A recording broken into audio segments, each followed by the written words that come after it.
Je, mapenzi yanaweza kudumu zaidi ya miaka 80? Usiscroll. Hii ni story ya kweli kabisa. Karibu kwenye One Amazing na Credo the King. Hii story bwana itakugusa moyo sana.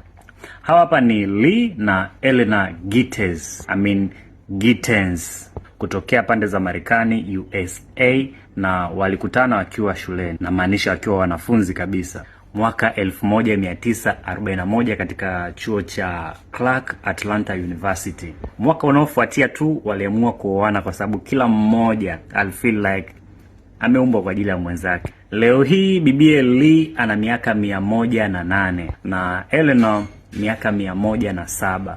Kwa pamoja wana jumla miaka 216 na siku 132, na hiyo inawafanya kuwa wanandoa wakubwa zaidi kuwahi kutokea ulimwenguni.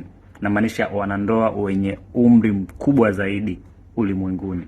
Walipoulizwa siri ya ndoa yao ndefu yenye furaha, Elena alijibu na kusema kwamba tunapendana, huku mwenzake akisema kwamba I love my wife.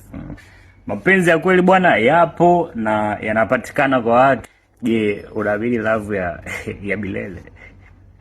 Mungu ana maguvu sana. T-shirt available now 2020 tu.